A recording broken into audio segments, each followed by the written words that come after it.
Now that some time has passed since Prince Harry and Meghan Markle's royal wedding, it's easy to forget that Markle is still learning the royal ropes. She does make it look pretty effortless after all. Nevertheless, Markle has to follow lots of rules. Here are just a few of them.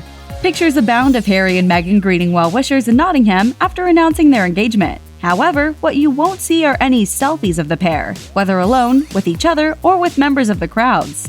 Taking a selfie seems like an innocuous enough thing to do, but they're off-limits for royals. Matthew Barzun, a United States ambassador with whom the Queen confided, explained Elizabeth's disdain for cell phone photography to Tatler magazine. Apparently, the Queen finds it strange to see a sea of cell phones aimed at her when she walks toward a crowd. As far as first-world problems go, this one may pretty much take the cake. Still, it's not hard to understand her point. Barzun explained, "She was essentially saying, I miss eye contact." Had we thought of that?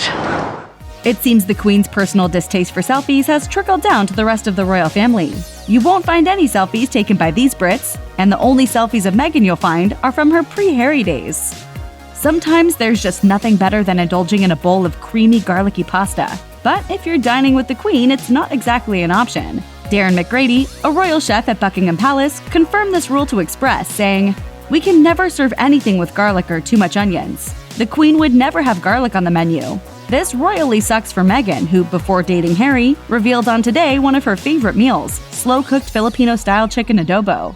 Depending on the recipe, that dish uses 5 to 10 cloves of garlic. Sorry, Meghan. Although royal expert and commentator Victoria Arbiter told Business Insider that this is not a hard and steadfast rule, she thinks the logic behind it is sound, saying, "When somebody is meeting the Queen or indeed any member of the royal family, the last thing you want to go away remembering is that they breathed garlic breath all over you." Shortly after Harry and Meghan completed their first royal engagement together, Us Weekly reported that all of Meghan's social media accounts had been wiped. Kensington Palace revealed in a statement to the publication, "Miss Markle is grateful to everyone who has followed her social media accounts over the years. However, as she has not used them for some time, she has taken the decision to close them." Months earlier, Meghan also shut down her lifestyle blog, The Tig.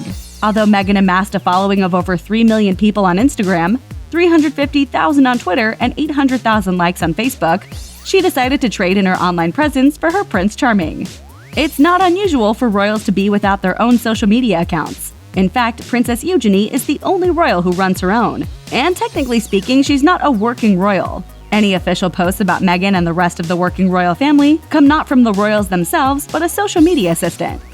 In an excerpt from royal biographer Andrew Morton's biography, Meghan, a Hollywood Princess, it is revealed that Meghan likely practiced before sitting down for tea with the Queen.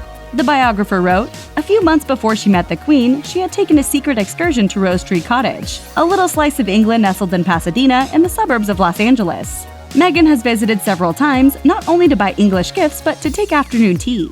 In order to drink tea like the royal she now is, Meghan must stir her tea lightly and avoid raising her pinky finger. Oh, and never, ever slurp." Come on, no. So what you're supposed to do is it's a very gentle back and forward motion and there's no sound. What?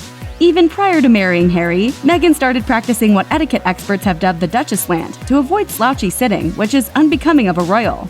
This position involves bringing the knees and ankles together while angling uncrossed legs to either the left or right side.